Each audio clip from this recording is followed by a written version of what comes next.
Marina, are you ready? I'm so ready, very ready. Okay, why don't we start?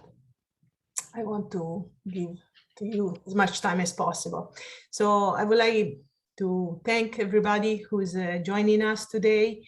I'm Michela Fagiolini. I'm an associate professor of neurology at Boston Children's Hospital. And I'm one of the members of the Hock Tang and Lisa Young Center for Autism Research at Harvard University, a center that is led by Mike Greenberg. And we partner with our colleagues at MIT, who are also a Hock Tang and Lisa Young Center for Autism, and was the first center created in 2017. We were created in 2019. And together, we really would like to thank Lisa and Hock for their support, incredible support, financial and spiritual and moral over the years to support the research, basic research on autism and research on understanding how brain develops, how the interaction between genes and the environment create who we are as adults, and how sometimes insult, either in the genes or the environment, actually derail such trajectory, giving rise to what we very simplistic call neurodevelopmental disorders. And this is a universe that we really do not comprehend yet, but we are hoping to do together. Many teams needs to work together with different approach, cutting edge interventions and techniques to dissect at different level this complex machinery as the brain developing, and the brain sometimes developing it what we call a different way, not wrong, just different. And autism, if you do a PubMed, everybody can identify, find a definition for autism. What is autism? Autism is a neurodevelopmental disorders arise in the first few years of life, has an impact on social communication, repetitive behavior, often has how we say deficit in sensory processing, either hyper or hyposensitivity, lots of comorbidities, and affect everybody. I mean, what they mean for everybody, affect every community around us. There is no difference between racial, ethnicity, or social economic status. Everybody can be impacted by neurodevelopmental disorders, and autism in particular. Male are affected more than females. And although we know there is a genetic component, we still don't understand how this is happening. There is no one gene that causes all the aspect of autism. And the individual with autism, yes, have difficulties interacting in the society that we have created. Sometimes they perform with savant-like abilities, but sometimes they have the need for their everyday daily activities. And that becomes where I think our knowledge is, more knowledge is needed, and more interventions and more support for these individuals and their families needed. And this is where I think comes this conversation that I hope we have today with Marina. I was lucky to meet Marina Viola 2018, I think, was for an event similar to this, was to present her book on My Perfect Child at one Italian event here in Boston. And I think we click it very quickly. We start to talk, we share ideas and experience, very personal, from her side and my side, and from my sister time when she had difficulties in her first years of life. My kids, I have 3 boys, but also her experience, her story, and her honesty. That's what struck me, not just her intelligence, her ability to say stories that are so dramatic and so profound in a funny way, and you start laughing but crying at the same time, but giving us a perspective that I don't think as a scientist we often have. We often work with our animal models. We are very, I would say, narrow-minded. We have to try to fix things and reproduce and be very precise, trying to find understanding and explain something that is so complex.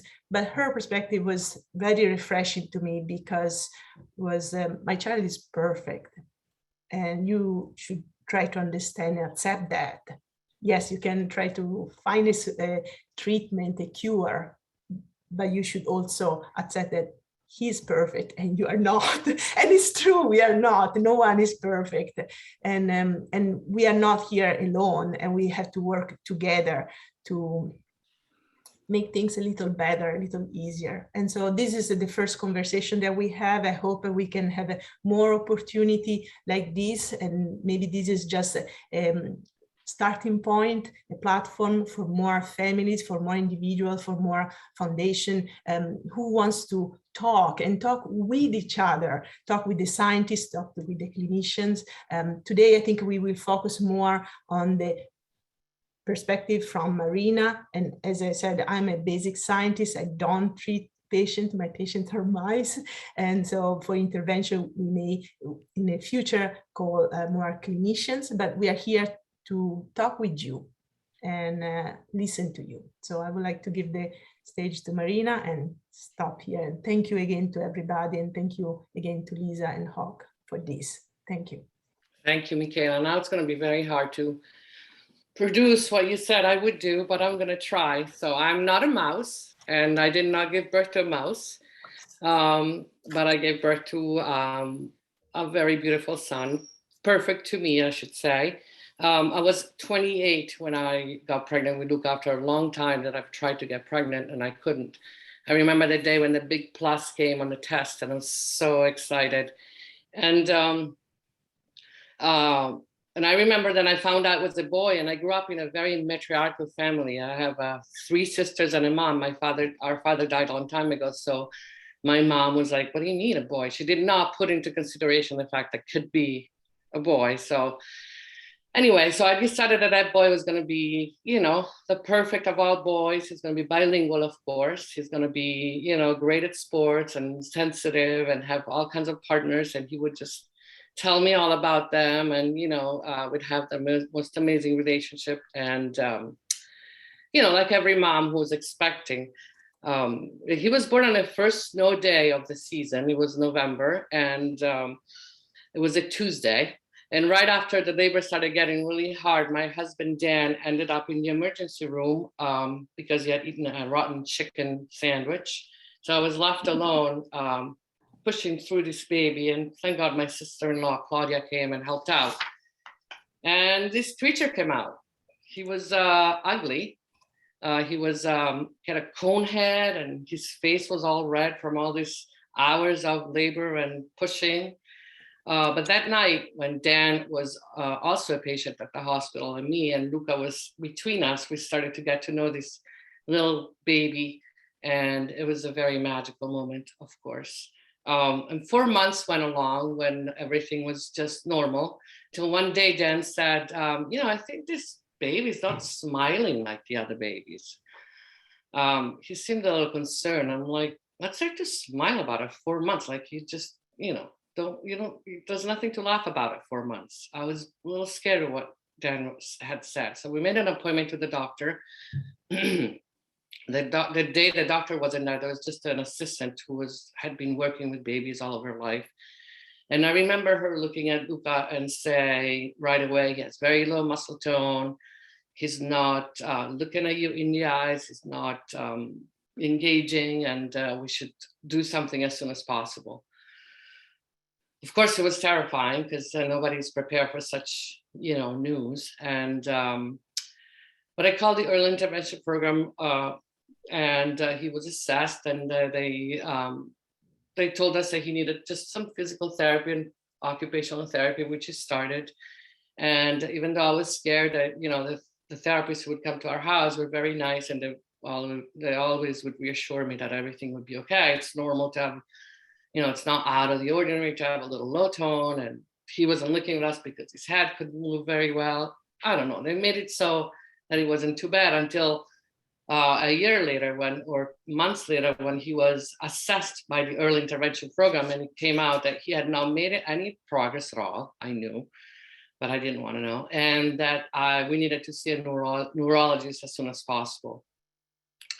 Well, that hit like a rock, and I remember that day as if it was today. Dan and I were like sitting in the car outside the early intervention program. Luca was sleeping in the back seat and we're just crying desperately. We did not know what we had created. All of a sudden, you know, we had a broken one. I didn't want a broken kid. I wanted to have one, you know, like everybody else had. This was like not in the plans. It was, you know, was not what I wanted. I just really wanted to go it all away, but it didn't happen. What happened is that the diagnosis of Down syndrome, Robertsonian translocation 21q, I sound like a scientist, came about a week before his first birthday. It was a Friday night.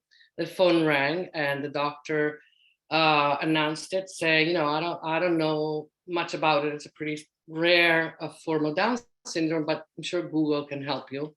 Obviously, that was the last time I've ever heard from that doctor. And I remember Luca was sitting on his, he was sitting there playing with the ball, and I looked at him and was like, this is not at all Luca. Like, he hadn't changed. He was doing the same thing he was doing before the phone call, but all of a sudden I saw a completely different kid and a completely different life ahead of me. This was a sick kid. He was problematic. And I didn't know what it meant. It was just all, you know, it all came crushing on me. But I remember one day taking a walk with him, and we lived in the country, so I took a walk with Luca in the forest, and I put him in a baby carrier, and all I could see was this little head sticking out. And we made a deal that day. He was about a year old, and I told him, okay, we are going on a different path. You know, I can't run away, so I guess I'll stick around.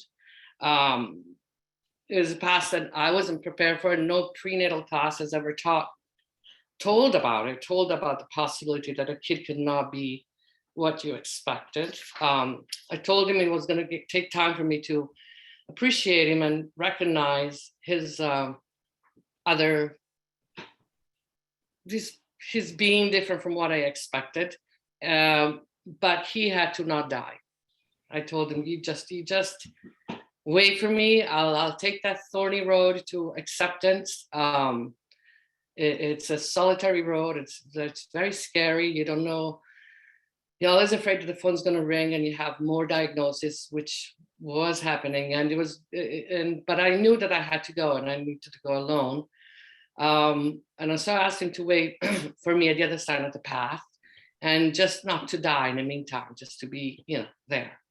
So the deal was kept, and there I was, you know, in this place that had no future for successful adults. It was the opposite of what every parent expects. It's a world of marginalized people, you know, people left behind, people that other people are uncomfortable with, you know. It was the worst. Of course, I was wrong. It's not a world of, I mean, it is a world of the marginalized, but it is a beautiful world, you know, it is a world that has completely different goals and expectations. We were born believing that a person is going to have to be, you know, go to good schools, graduate, have a good job, you know, have a wife or a husband, and have sex on Friday night, and make nice meals and make cocktails and move on. This is not at all something that you could find in the world of people with special needs. There is a lot more acceptance there. There's a lot more understanding. There's a lot more support and empathy. They're perfect teachers of empathy. My two kids, his sisters are very lucky to have a son like Luca. Of course, back then I didn't see any of that. But now I do, and it's interesting. It actually feels like our life, the way our goals, our expectations are pretty shallow, and there's very little space to deviate those needs. All the world, industrialized world, I should say, is trying to get their kids into that track, and you know, I was put into that track myself, and you know, it makes me realize that what is called normal, what we say is normal, is very, how can I describe it? It's discriminatory. because there are a lot of people who don't fit into that path of life, who are normal in their own lives, in their own might. And it's another thing I learned. I learned not to ever use the word normal. I also learned not to impose the ways that I think a person should have to be happy onto Luca, because Luca has, for example, he doesn't have to have a job. He doesn't have to contribute to society. Doesn't have to be a useful engine to society. If he doesn't, if he can't provide, a lot of parents I notice push their kids to like get a job, any job, even if it is like working at a supermarket or doing things that maybe kids are not really interested in doing. What you do is get a job, so you're supposed to be getting a job. Well, I learned, no, you don't have to get a job. Sometimes you're lucky enough to just focus on other things, like that. Luca's focusing on music that he loves and hugging me. So this is of course I make it easy. It's not very easy to have a kid with special needs with autism. Luca has pretty low functioning autism. His diagnosis of autism came about a year later, his first diagnosis, but we weren't as shocked because it was pretty clear that Luca was not engaging with us and was not acting like his friend Keegan, who is the kid he grew up with.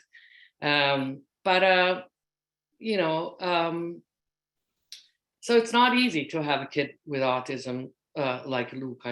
We still have to do a lot of stuff for him. We have to dress him, undress him. He needs help in every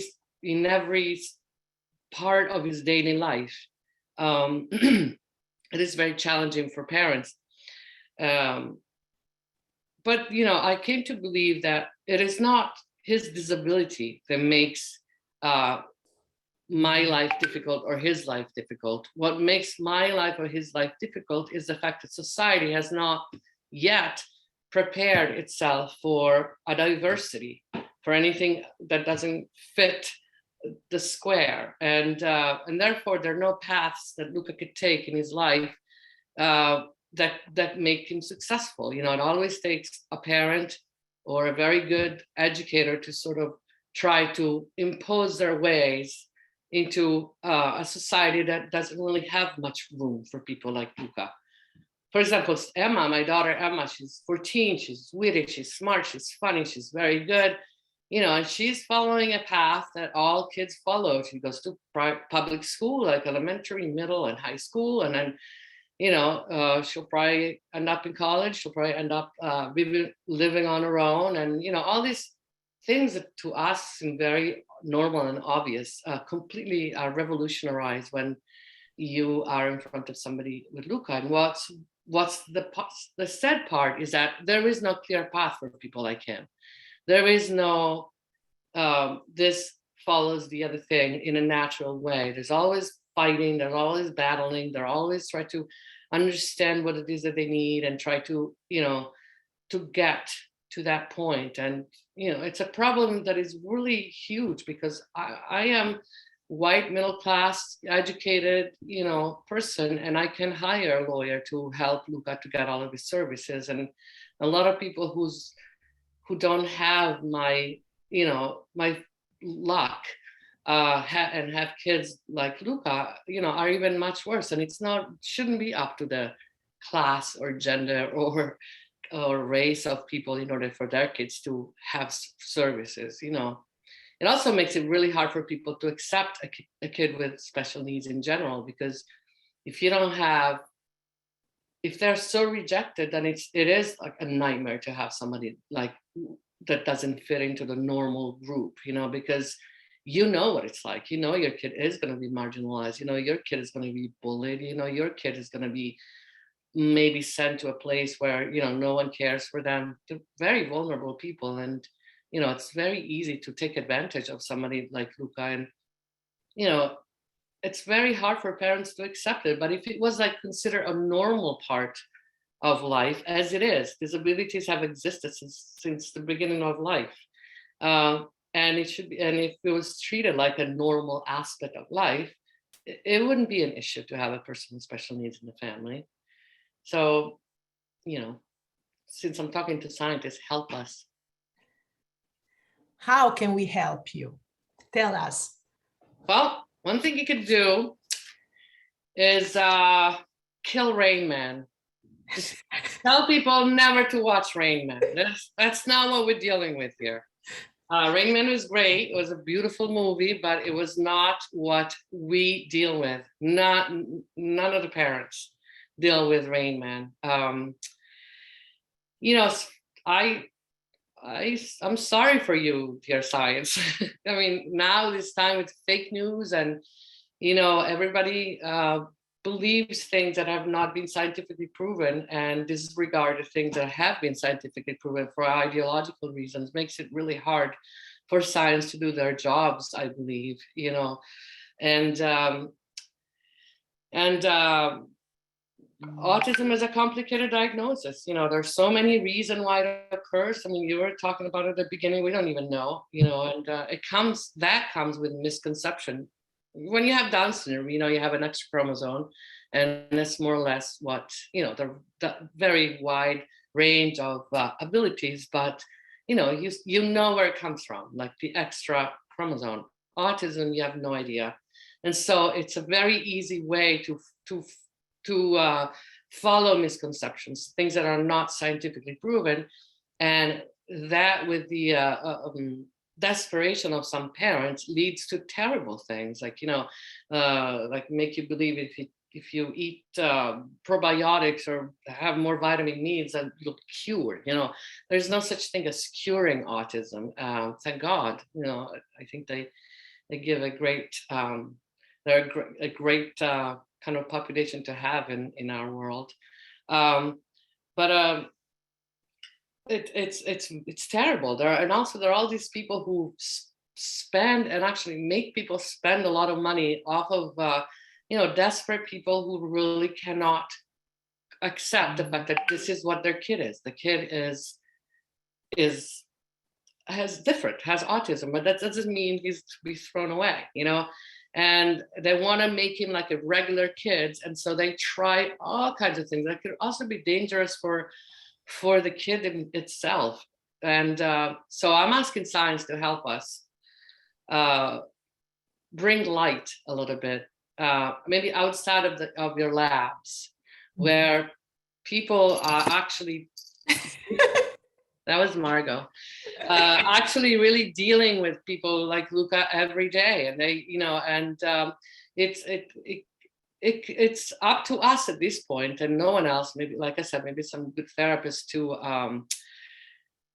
to accept them and to move on and follow the science when science can help us without falling into this very easy tricks that people are trying to play with us.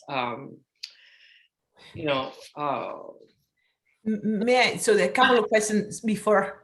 One, it was, how old is Luca? Oh, Luca's 25 next week. Okay, and I think that's actually, I would like you to talk about a little bit about how different is the need, the need before and now. And so even if you go on the CDC website for autism, you find maybe some indication what to do or who to reach out to for a child with autism, but no one talks about an adult. Yeah, well, this is very interesting. When you turn 21 in this country, you're not autistic anymore. Like you don't exactly. You don't get the services that you got. You're very spoiled. The first 3 years, you have early intervention programs that work really well. You're surrounded by support, and the children are supported by a lot of work that the therapists do. And also they're easy. You pick them up, you put them in the car. They don't steal French fries from the person next to you in the restaurant. They behave the way you want. You can control them a little bit better. So life gets a little easier. And then there is school, and then people like Luca, for example, could not attend a public school because it's too crowded, there's too many noises, and the people who work in public schools, not all of them are specialized in autism and the therapies that are required for people with autism to succeed. And so he was sent to a private school paid by the public school. And it's not easy to find a good school. It took us like 3 or 4 attempts, but we managed to find an amazing school for Luca. That's called Crossroads. And he was there until he turned 21. And then on that day, poof, everything expired, like goes away. Like it's, you don't have home therapy anymore. You don't have a school anymore. Now you're an adult. An adult means day centers, and also means residentials. So day centers are a lot broader than private schools, because private schools can only be for kids with autism, while centers usually are for people with all disabilities. So it's obvious that it's not going to be, there's going to be a much less one-to-one. There's going to be a lot less therapy, if any. The goals and expectations are much looser. And it also almost seems like what, all the effort that was made in the schools disappears pretty quickly. We were unlucky the first time. Luca was in a day center that we thought was great, and turned out it wasn't good for him. And now he's at New Path, which is a day center that a lot of parents have recommended, and he seems very happy to go. So may I stop you here? How did you know that the first centers was not good? I mean, it's always difficult, no? The communication. I know that as a parent, you know your child, so you communicate somehow. But how do you get? Because that's also very difficult. You have to trust people, and then you decide, oh, this is working, this is not working. How do you do that? And I mean, you're sort of. We found out because we had suspicious that Luca was not being. It was treated fine, but it was not being followed the way he was supposed to. But then we had meetings in which we found out that they didn't really know him. After like 6 or 8 months that he was attending, they really didn't know him. They were using his funds for other reasons other than for him. We had requests. We had requested that he goes out at least once a day. Requested his volunteers once in a while, and he was always inside. He'd come home with his iPad was completely dead, which means that he was in front of it all day, and he wasn't happy to go. He was really not happy to go. And I could tell now, because he's very happy to go now. And he wakes up in the morning and starts saying new pal. He calls it new pals, which is new pals for him. And, he's very happy. He comes back, his iPad is not, is not dead. And we have pretty good communication with the people who work with him. And also I trust a lot of parents. When a lot of parents say that, it's a good experience for them, I trust them a lot more than anybody else, of course. So far, so good. Residential is a nightmare. We started to look into it, but they have very little housing for too many kids, adults, I should say.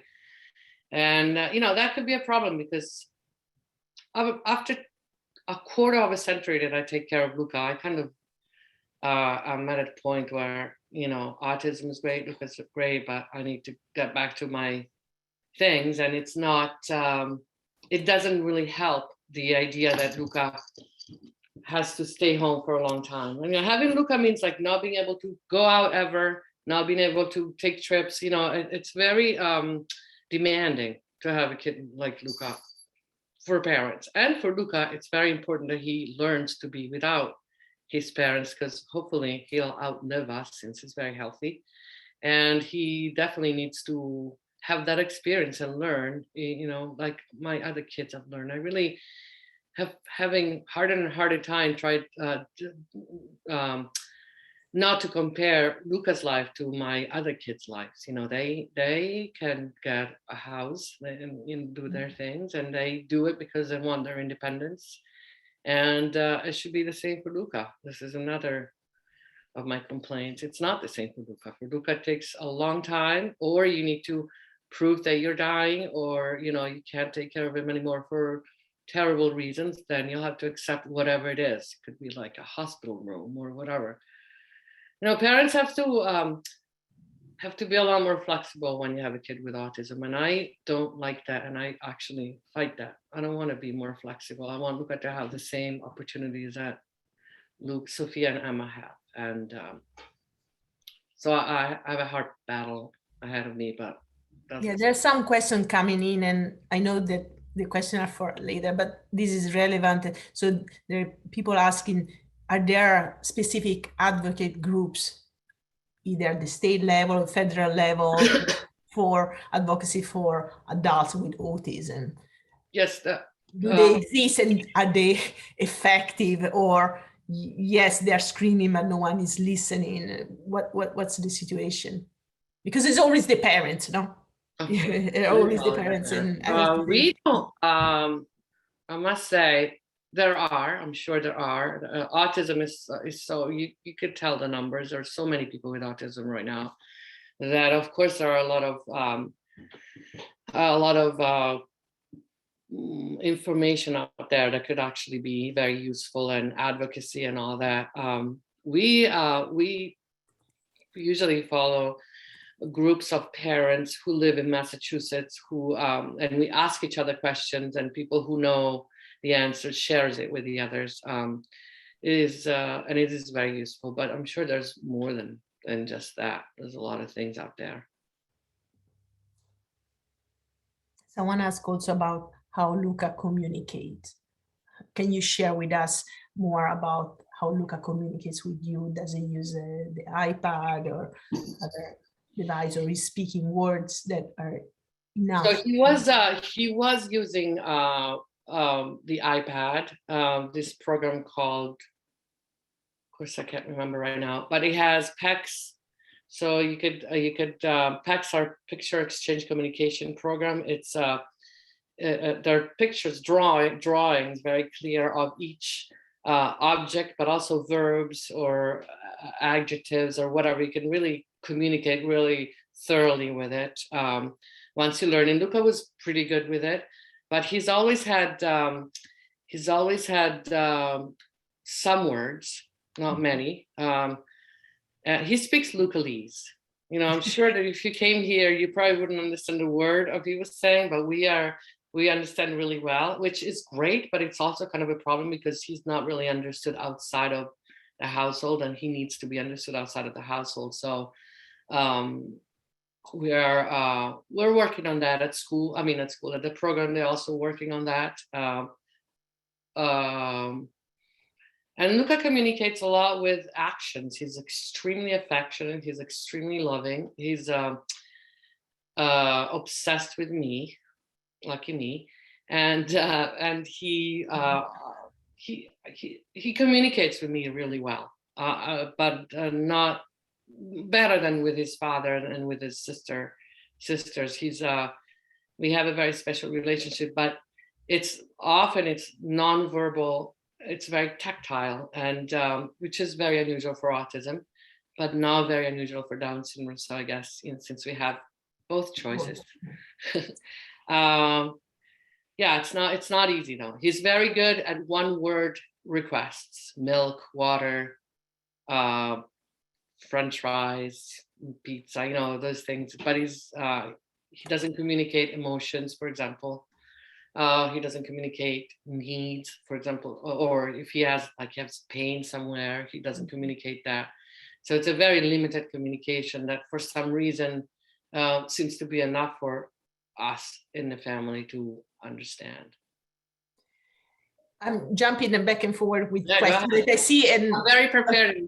Yeah, Marina, bear with me, and hopefully everybody bear with us in this little bit Italian way of talking. That someone asked about something that actually is very close to me, is bullyism, being bullied, and how. So the person who asked the question has a high functioning kids with autism, but high functioning, is in school, is 11 years old, and now soon will transition to high school, but is victim of bullies, and then it's a difficult situation to handle. How do you handle? Have you experienced? Do you have any suggestions? That's one, and then I will get to some other. So Luca being nonverbal, I am sure he was mistreated. In fact, I know he was, because I once walked into a room and he was underneath a chair crying when somebody was yelling at him. So obviously he's being mistreated and bullied. You know, that's the biggest problem with people who are so vulnerable. Same with older people, you know, that there is a lot of, and being bullied means that people don't understand at all autism. There is an example I'll give you. There was this, I read in Italy, there was this a kid with autism who was in his maybe 17, 18 years old. And he, for 3 years, he didn't leave the house because he was afraid. He would only go to school and back because he was afraid of the outdoors. And one night, after so many, you can imagine how much work and therapy went through this kid for 3 years trying to get him out of the house. One day the mom gets to get him out of the house. So he's just in the parking lot outside his house. And these kids who went to his school recognized him and started to throwing eggs at him and teasing him. He, of course, ran back into the house. And, you know, it all to be started from zero. And the mother was wonderful because she said she decided she needed to teach those people what it is to have autism, because you could tell them, and it is so easy. And I have argued with a lot of people when they mistreat Luca, but it's because they really don't know. So I think another job that us parents have is to educate, maybe going to the kids' classroom. Yes. Like I have for both Sophia and Emma. I went to their classrooms in elementary school and I explained what autism like. And what I did, I spoke Italian to the teacher. And I said, because people with autism not always understand what it is you ask them to do. So I said to the kids, sit down and I'll show you what autism is like. So I asked the teacher in Italian to stand on the table. And she didn't understand because she doesn't speak Italian. But every time she was going towards the table, I'd give her words so she would understand, okay, I'm going the right way. And I'm going the right way until, you know, after 20 attempts, she understood that she was on top of the table. And you should have seen the kids so proud of their teacher, so proud of their teacher. So if you could explain to them that it's a different way of learning, but they get there. And if they don't get there, it's okay. Sometimes it's the journey more than, you know, the results. Nobody could bully them. Yeah, no, I mean, I don't, you have to keep talking, but education, I think, is the key, because we have to educate, because it's always, we are scared of the unknown. People it's rare that people like the unknown. People are scared what is different, what is, I don't understand. And I think it's lack of education. Yeah, and also people with special needs, they drool, they pee in their pants. People are grossed out by them. You know, who knows? Maybe I'd be one of those if I didn't have Luca. See how much richer we become once we have. Yes. Yeah. And able to communicate that. You know, yeah, it is gross when Luca, you know, when Luca drools. I get disgusted, and it's my son, but there's so much more than that. Yeah, so we do a program, a swim program with girls with Rett syndrome, and we bring them in the water to swim and to play with other high school kids. And the very first time when these high school kids who are beautiful and healthy and they only care if they can drop 2 milliseconds their time, they go and see these girls are scared. You see they froze, okay?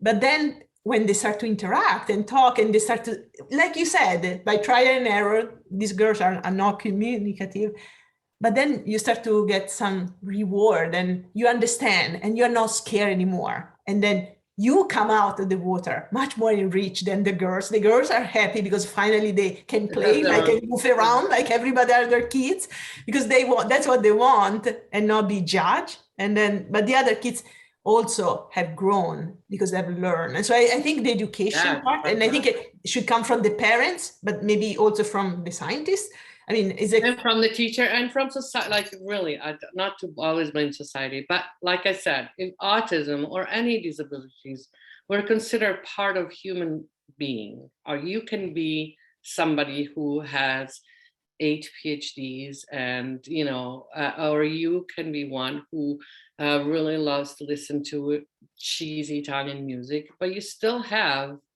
a lot to give. And I know that's, you're still a human being, just like the other one. It's not like you're any different. And you deserve to be accepted just like the other ones. And if societies were to give the parents the tools to raise kids with special needs the same ways they raise kids without special needs, having a kid with special needs would not be an issue. Because the issue is that bullyism, the fact that there is no way, it's very hard to get services. There's no a straight path that they can all take. There's so it's considered so hard to accept. And so can you imagine the children of these kids, of these parents who have no idea or have not accepted the fact that society also has, neurodiverse people, then they go to a classroom. Of course they bully this kid because he's supposed to act like us and he doesn't. And nobody told us why. And, so. Yeah, can I ask you one other question? I think soon we will open to question and answer for everybody. I'm just reading what it comes up. Yeah. And there was something that actually pop up grabbed my attention. What can you talk about your effort for being sure that Luca had access to everything possible that was available here in Massachusetts? What did it take for you to learn? How did you do? But also, how do you educate a parent? Because suddenly you had to become we are, as a parents, no one teach us to be a parent to begin with. Okay, they give us this package and say, no, you be a parent. Okay, and as a daughter, you judge your parents of being bad parents, but then you become a parent and you realize that, holy cow, this is difficult. Okay, so what are the skills that a parent should try to acquire or learn to train himself to be a better advocate for the child? First of all, accept the child for who he is. Not hope that there's something different than they are. Accept and love them for who they are. It's okay if you can do certain things, if you do things slower than other people. It's absolutely, that's the way some people are, and that's totally perfectly normal, in every sense of the term. Was it easy for you to accept that? No, it took a long time. Like I said, it was a very thorny road to take, like you really, when you're pregnant, I'm sure you too, you never think this kid's going to be other than the perfect child, like the poster child for happiness and beauty and intelligence. That's all we all think, and it's not easy. And it's making it even harder because, and I'll say it a billion times, because it is something out of the ordinary, therefore not accepted by society. And once you accept it, then you can tell people how to, you could teach people how to care for your child. What I did, the first step was acceptance. And the second step was really observing him as much as I could and understand him and understand what it is that I thought he needed. I went through assessments and over assessments of Luca. And, one told me that he wasn't looking at me because he was looking at angels. Like, you need to be sort of like aware of the fact there's a lot of unknown there, even people who claim to know everything. You need to learn to be ready to disagree with people who dissect your child and tell you what you should do with them, or agree, depending on if they hit the point and agree or not. But just not be afraid of go against something that somebody tells you just because, they've seen your kid for half an hour. They have no idea. And and educate yourself with the services that are out there. If you have money, like we were able to get a very powerful lawyer. So you drop that name and doors open to you. So that helped. But what about if you don't have that financial status? There are a lot if you don't have money and education, it becomes, I think, hundreds of times much more difficult. Yeah. The doors do not open because they're never clearly in front of you.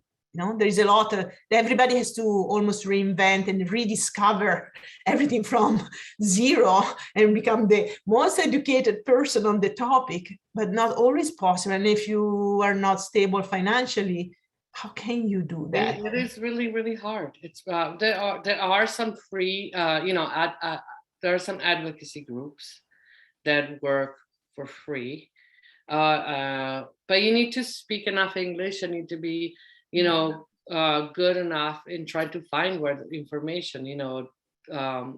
It's not always obvious what it is that you need to do. There's a couple of years of panic. Let me just put it that way. There's a couple of years of panic. We were very lucky throughout the way because we had educators who were really, really good with Luca. We lived in Brooklyn, and we had a woman, Carol, who used to come every day to our house and worked wonderful with Luca and really understood him. And here we had another therapist, Maria, who came here for years and years and understood Luca and really was an amazing educator. And she was educated, so she would tell us what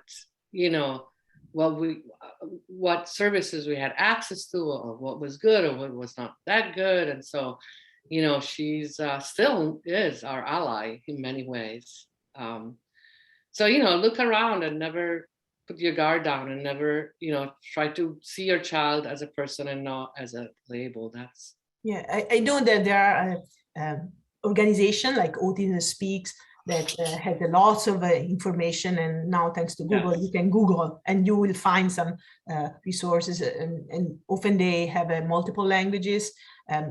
Often is English and Spanish, doesn't cover the entire spectrum of the languages spoken here in the United States. But maybe even our centers, as I said, we are doing basic research, but maybe we could that's it's a platform, even just to you come there to then be direct in the right direction or resources. Because I think, at least when you are at the beginning of the journey, the more information you can get and educate yourself is the better. I think that at the beginning of your journey, you're really confused and don't understand, and you're shocked.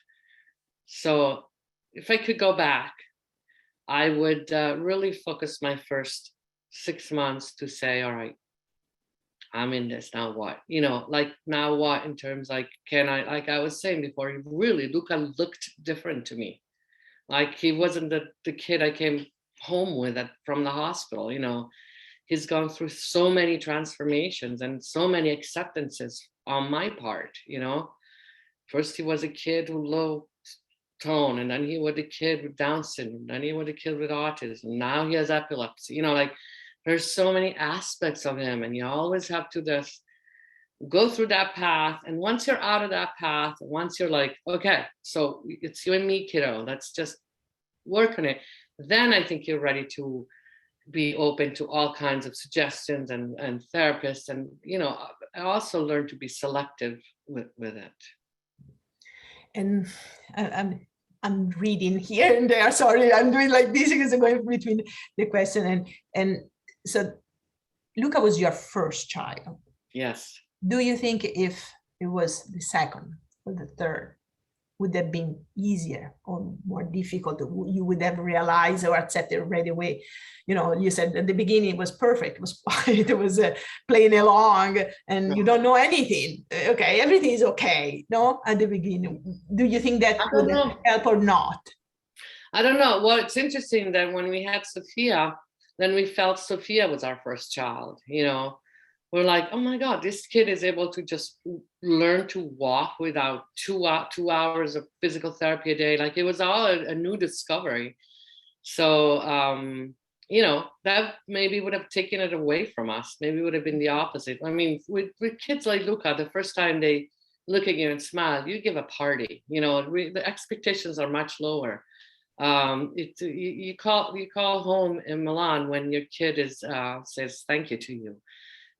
For other kids, it's granted. Of course, they get there. You know, so you don't appreciate it as much. And so maybe him being the first was the right way to go. You know, you can't really. Yeah, then, you cannot control, like you cannot go back in time. No? That used to come to our house, and she got pregnant, and my daughter Emma said, "I hope you have a child like Luca," and I thought it was fantastic. I thought, okay, my job's done here, you know, and I wished the siblings could say that. You know, they're very proud of their brother, and that's all Luca's job.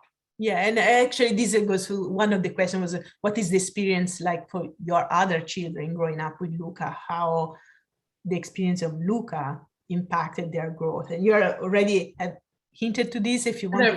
They learn from him a lot. They really are. When you have somebody with special needs in the family, the whole family becomes special, you know, and Sophia and Emma certainly are. Every time I go talk to their teachers or whatever, well, the first word that comes out is empathy. You know, they're very aware of people's emotions and people's abilities, you know, and they are there. They're very good friends. They have sacrificed a lot, but they didn't know, because it's not like they had it and it was taken away. They were the second and the third, so life was like that. Was like that, with a brother like that. That's, you know, that's what life is. I don't think they. And Dan and I are very good. And like I said, we did a lot of work to accept Luca exactly for who he is. So, you know, they make jokes about autism and about their brother, you know, which means that they really, it's really part of them, you know. And Emma has friends who have Down syndrome. Sophia has friends who have, you know, deep depression, and they help each other out. And they have the tools. They have the tools that they need. So that's good. I have one more question, and it was made a few minutes ago, but our conversation drifted another about the ethics of early intervention. There are no cure, okay? Not that sometimes you don't want cure, but let's say there is no cure, no effective treatment other than the ABA, and that is highly recommended early in the first few years of life. You said also up to 40 hours per week if you can afford. And what do you think of that? What was your experience with that? And would you recommend, or was that good, or there is something that actually you will change? Or... I'm very torn about the whole thing. Yeah. I mean, in practical terms, ABA, which is applied behavior analysis, and is a trial, is a technique, very quantitative. Very scientists probably really like it because, you know, it's a trial and error. It's sort of like, so clap your hands, and every time you clap your hands, you get a piece of candy. And then if you do it 3 times, you know, if you do for 3 times in a row, you do right the whole time, then you do clap your hands and touch your head, you know. So is it useful? It's useful. Like Luca kind of learned to brush his teeth. Luca kind of learned to you know, do his laundry. If you like point a gun at him, he'll knows what to do. But as it really helped, I'm not sure. There is another form of therapy for autism. It's called floor time. And it was Dr. Greenspan and Serena Weider from Maryland, I think. Dan and I went to visit them, and they came up with this idea of sort of following the kids' lead. So floor times, because, you know, the therapist or the teacher is on the floor with the kid. So the kid, you know, picks up a red car, and then you pick up another red car, and you say, you know, let's go together, you know, like follow their lead to communicate better. And I think, this is my theory, but I think that a combination of the two would be great. Okay. But do you think that this type of therapy should be continued also as the individual from a baby become a child to a teenager and adult? Do you think it would be effective also continuing or adapting to the adult life? Because you cannot do it ABA in an adult and expect the same. You know, as do the you same know, to the- autism is a huge spectrum. So, you know, it's individualized. These programs should be individualized. Parents, you know, we had ABA therapists coming to our house and Luca going, you know, forever. So they taught us a lot. So we use a kind of, without even realizing, Jen and I use, and Sophia and Emma use ABA with Luca. So, you know, if you want him to put his glasses on, let's say, put your glasses on, then you get your iPad. You know what? It works all the time. So that's like a form of ABA. So you do something right and you get a reward. You know, we all do that. Like we work, so we get money. That's our reward. So in some way, that's how the world works. And certain aspects of ABA make a lot of sense when you don't know how to teach a kid to brush their teeth. So you break it down in small things. So you go to the bathroom, then you turn on the light, the water, and then you pick up your toothbrush. Not easy in a family of 5. Pick your own. Put the toothpaste on, brush your teeth, rinse your teeth, turn off the water, leave the bathroom. There's so many things that need to be done that we obviously don't think about it. ABA does break it down, and I find that really helpful. So we are reaching the 1 o'clock that is supposed to be our end time. So I think I want to start to wrap it up. Okay. This is not the end. Okay. And I want to tell to everybody, this is not the end. It's just the beginning. And I hope everybody sort of enjoy and maybe comes up with more questions and more ideas how to continue this conversation. Lots of suggestions, lots of resources have been posted during the conversation that I hope we can share with everybody on our website. You can reach directly Marina, and we will put the email. I'm sure Marina will be willing to answer. She has a blog in Italian. Again, it's slightly difficult for English people speaking, but maybe we can create a blog for Marina here with some another Marina here. An English-speaking Marina. An English-speaking Marina. But I think I would like just to summarize, if it's okay. Maria, if you want to say 2 words to finish, and then I summarize and we say goodbye to everybody. Why don't you? I just want to thank everybody for this opportunity. You know, I'm very, very proud of my son, Luca, and I'm very, very proud to see him grow happy. And I hope that I have given, for once, a positive spin to this whole autism thing. It is a gift. It is a gift, and I hope other people could see it eventually the way I see it. Thank you, Marina. And I would like to thank everybody who stayed with us the entire time or pop up in the middle of the talk. And I just wanted to say, as a message, we need to be more accepting. In general, we should accept everybody who's different, who's not looking like you or speak like you or doesn't speak like you. Educate yourself. And educate yourself from early on. We need the ABA education for the neurotypical kids to understand each other, to understand what is the real spectrum of life, because life has many faces, many color, many intonations, and there is not the right and the wrong one. And I just finished with the usual, my sentence. Someone said that it takes a village to raise a child, but I think it takes much bigger community to raise a child with ASD or intellectual disability or neuromental disorders, and we should not be alone in this. It's not. I also think, I'm sorry to interrupt, I think sometimes it takes a child to raise a community. Like once a child can teach the community to be accepting, then everybody has a better life.